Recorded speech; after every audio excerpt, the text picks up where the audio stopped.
Okay, okay lang ba sa'yo? Lalagay ko dito yung picture mo sa gilid. Okay po, sir. Pwede po. Mukhang artistahin ka naman, bro.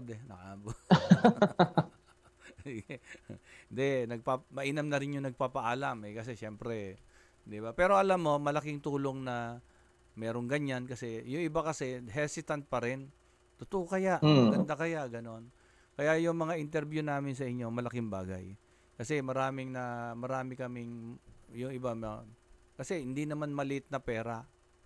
Kaya lang kung hindi naman mag-aaral, yun, nakita mo yung mga in-interview ko kahapon, mga chief engineer na isang 65, tsaka isang Yes, sir. 55 yata. Tapos yung iba, tig po 45, ganun. So, mga naka-acto sila, yon yung nagiging common question nila sa sarili nila. Ano yung nasa program? Parang Mm. ito, Tama, sir. ibibigay ko sa inyo to, pero the problem is, uh, ano ba yung laman? Ganun. Ano ba yung laman? Opo. Oh, they are also good people. The problem is hindi na ipaliwanag sa kanila. Kaya very unfortunate and very fortunate naman sa mga panahon na nandyan kayo ngayon na eto kami na ipapaliwanag namin sa inyo. Oh, but as mentor, hindi ibig sabihin kami din ay mga magagaling. Marami rin kami mga naging pagkakamali na yung mga pagkakamali namin na yon, nagkaroon kami ng learning. Yun yung pinapasa namin. Oh, kaya pag nagtuturo talaga, hindi dapat yung parang magaling ka. Dapat pinapaliwanag mo lang sa kanila na ito yung mga experiences natin na nagkamali tayo na Mm. isineshare natin sa mga juniors na katulad nyo. Okay? Yes, sir. Sige. Thank you very much ha. And Opo, sir. going back, ano ba yung nasa program na to? The first context is kunin mo na yung ROB. The tank number 1, ang ROB niya is 7.974. Mhm. So, that is the weight in air. From volume observed, ibig sabihin, the volume nung nasa tangke at 40 degrees centigrade, after mag-sounding, since may trim correction, so the trim correction of 0.196, pinag-add ito. Ayan. Kaya meron tayong 0.2226. Pag itatapat ko dun yung, isi-select ko to, lalabas ngayon yung formula. Ayun yung formula niya. C4, C4, this is C4, Yes, sir. plus D4, this is D4. Ayun, D4. So, pag pinag-plus mo yan, ang magiging total is 0.2226. Ito siya. Mhm. Kaya nung sinelect ko to, lumabas yung formula. Every time na siselect natin to, lalabas yung formula na naka-embedded dyan. Okay. So now we have our correct sounding. Ang ibig sabihin nitong nakasulat dito is correct sounding after getting the trim correction of trim na 1.5 astern. Pupunta ka ngayon sa sounding table using this corrected sounding. Titingnan mo sa sounding table which is based on even kill, makikita mo doon na 8.345. So this is now the volume na nasa loob ng tangke at the temperature na 40. Yan. Mhm. So pagkakuha natin yan, so 8.345 parang ganyan. This is the 8.345 for example, and this is the 100% capacity. Ito. So the 8.345 dito, i-divide mo sa 100%. So ito. Multiply by 100, you get your percentage. 6.819%. Ibig sabihin, itong laman nito is 6.819% nung 100% capacity. Na ang temperature niya nung pinakuha mo ay 40. Yan. The specific gravity at 15 from the BDN, ibig sabihin, yung fuel oil na to na dumating ay 0.9866 ang specific gravity niyan. So, anong density niyan? Yun din ang numerical value. Lalagyan mo lang ng unit na metric ton per cubic meter. How about the BCF? Ayan, yung BCF. This BCF is based on the temperature ng 40 at saka yung specific gravity or density ng 0.9866. For example, this is the table 54B.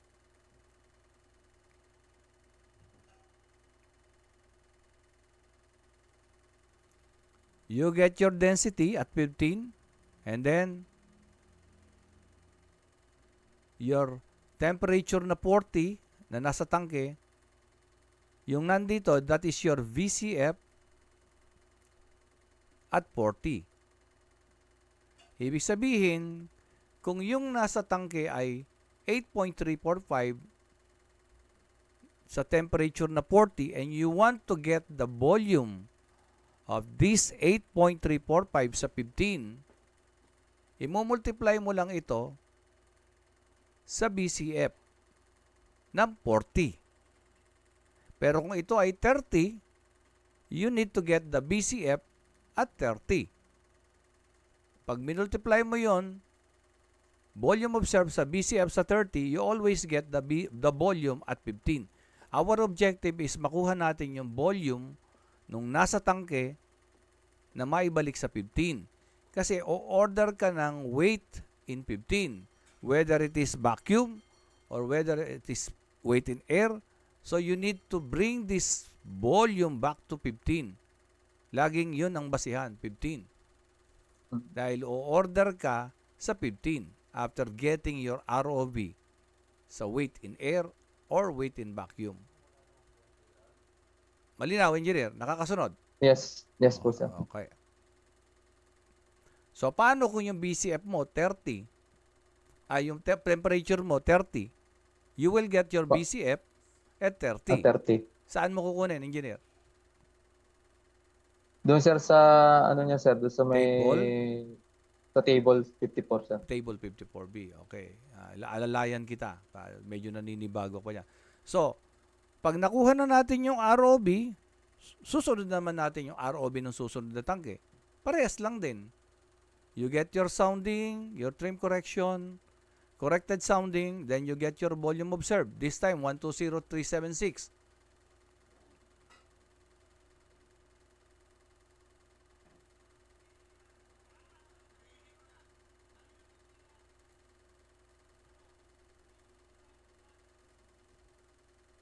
So, ibig sabihin, second tank, we need to get the ROB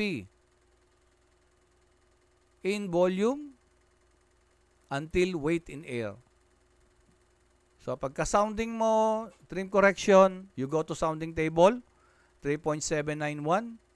Ito na yung correct sounding mo after trim correction. Then, you look for the volume. Sabihin na natin ang volume is hanggang dito. Yan. Medyo mataas yan. So, this is now your 120 376. Yan. Cubic meter. At 40 again. Mm-hmm. So, 100% capacity is 21535. So, 120 divided by 100% capacity multiplied by 100, you get your 55.89%. Halos kalahati. Yes, sir. So, yun ang ROB mo. In terms of percentage, 55.98. In terms of volume, 120.376, pero nasa 40. So, we need to bring this volume to 15. Paano? So, we need to get the BCF ng fuel oil na to sa 40. Assuming na same density or specific gravity. Yes, so, your BCF is the same, 9828. Pag minultiply natin ito dito, this is now your volume at 15, 118.306. So, pag minultiply naman natin ito sa density, you get your weight in vacuum, 116.720. Pag minultiply naman natin ito sa WCF, you get your weight in air. Okay? Sir. So they are all 55.89% in terms of volume sa 40, 55.898% in terms of volume at 15, 55.898% in terms of weight in 15, 55.898 in terms of weight in air. Puro 55 yan. Magkakaiba lang yung unit. Hindi ka nalito doon, engineer? Hindi naman, sir. Okay. Kumbaga, iba siya. Iba-iba lang yung unit, but they are all 55.89%. So, now we have another ROB. So, assuming na nakuha na natin yung iba, kasi same procedure lang naman eh. Ang tanong, tama ba yung nakuha natin? So, the first part of the program, yan, which is the counter check. Yes, sir. Okay. The counter check. And note, all yellow are subject to change. Yun lang yung mga pwede nating palitan na walang formula. Ibig sabihin, mano-mano mong ilalagay yan. Okay? Counter check tayo. Ang ginawa ko, kesa isulat natin isa-isa yan, ang ginawa ko lang ganito. Di ba? Ito, tank name. Yes, sir. Ito, tank name. Tank name lang din yun, di ba? Yes po. Ito, ganun din. Yun din yun eh. Ito, ganun din. Yun din yun. So, ang gagawin mo lang dyan, ang ginawa ko lang dyan, ganito. Ito ay A3, di ba? A3. Yes, sir. Ito ngayon, pag tinapat mo ron, ginawa ko lang siyang A3. Ayun na, A3. Equals lang, sir. Equals. Ayun, di ba? A3. Tapos,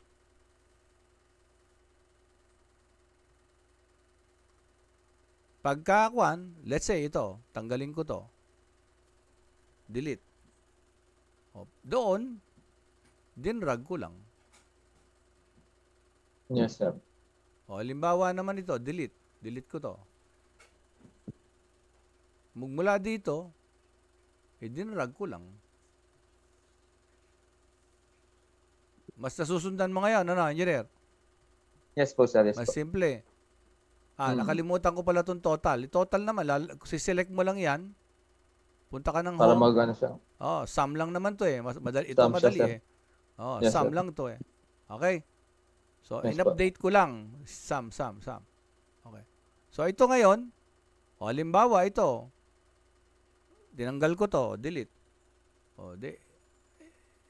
Dinrag ko lang. Kasi ito, ito kasi, di ba, ang ginawa ko, in-equals ko lang doon. Tapos kung ano yung nandun, dinrag ko lang. So, lahat Yes, nung sir. nandito, malilipat sa baba. Tulad nun, kapos, idagdagan ko. Yan lang siya. Nakakasunod, engineer. Yes po, sir. So, ito, K18, volume observe. Ito, F3, di ba? Ito, F3. F3 ito. Yung volume observe. Yes, sir. Hindi ko dinrag yan. Kasi this is counter check. Ibig sabihin, kung dito Iba ng formula. dito tayo kukuha ngayon, 'di ba? Ito to get this, 'di ba? Di-divide Yes natin po. dito. Ayan ah. Halimbawa ito, ito. 'Di ba? N18, M18. N18 divided by M18. Di-divide natin yon. Ito ngayon na makukuha. So, ayun yung formula. Di ba? Ayun. No? Yes, sir.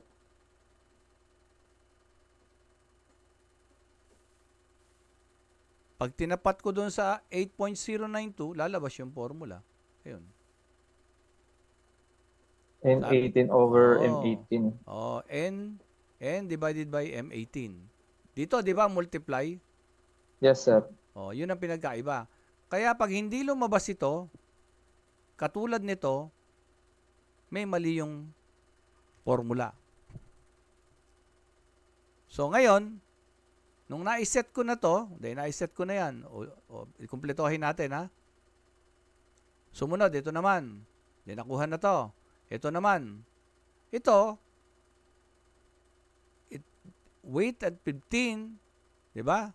Tatapat ko dito ha. Dito ko naman itatapat.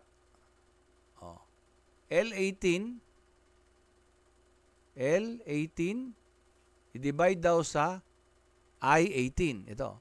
Divide sa density. Okay. Kung dito dinrag natin kanina, dito hindi. Ginagawa natin ng formula yung iba. Ang mga pwede lang nating i-drag, ito. Yan. Yan, pwede natin i-drag yan. Yan. Yan. Para lang makita. Ano pa? Specific gravity, ito. Pwede ito. Drag yan. Kasi kamukha lang ito nung nasa taas. Yan. Kasi ano sir, say weight in air. Hindi. Yes, weight in air. Tama ka. Tapos ito, BCF. Yan. Then the weight in air. Tama ka. Kasi gusto nating ma-double check yung lumabas dito sa taas. Ang gusto natin, ma-double check ito. Kaya ito, ginalagay natin siya rito. Pero yung formula dito sa weight in 15, volume at 15, at saka volume observed, puro divide. Yes po. Okay. Yun ang pinagkaiba niya doon sa taas. So, this one, lagay natin dyan. So, N18 divided by M18, di ba? Ito, Yes, sir. Ito naman, L18, ito. Ayan, sorry. L18 divided by I18. I18. Ito. I18. Ito naman siya. Okay. Ayan, o. L18 divided by I18. Ito yung magiging sagot. Ito naman, K18. Pag nilagay ko doon, And J18. yes, K18 divided by J18. Ito naman. J18, sir. Kung gusto nating malaman yung volume at 40, pero kung 30, so you will look Mag-iiba for, na. yes, kaya dito, you will change the BCF dito. Kung gusto mong malaman. Kung 30. Kaya ito lang yung magiging mano-mano halos. Ayan, yung mga nakadilaw na yan. Pagka wala ka naman 6, 7, 8 na tangke, zero mo lahat yan. Volume, zero mo lahat. Mawawala na dito yon. Okay.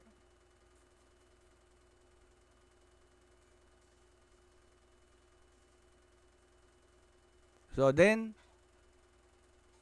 eto din, makikita mo, kung hindi naging magkamukha yun, something is not okay. Ito rin, ganun din. Diyan, makikita mo na kagad na may mali yung formula pag hindi nagtatali yan, lalo na dito. For example, iba yung formula mo dito, ang lumabas dito, hindi kamukha dito, may mali. May mali dyan. Kaya nga lang, kung ako sa'yo, lagyan mo ng copy yung program na to, tapos yung kopya lang ang gamitin mo. Pagka may nakakopya ka, hindi ko pa rin malaman kung paano ilock yung bawat cell. Nailalak ba ang bawat cell? Pwede, sir. Pwede po yun. Yun yung madalas sa barko. Yun yung pinag-aaralan ko din, sir, ngayon na yung bawat cell na pwede siyang ilock para, kunwari, considering doon ka sa computer sa control, kahit iwan mo, sir, hindi nila magagalaw. Hindi na magagalaw yung formula, Yes, sir, di ba? pwede. Hindi ko alam kung Pwede dito yun, sa sir. data. Kasi meron dito, protect sheet.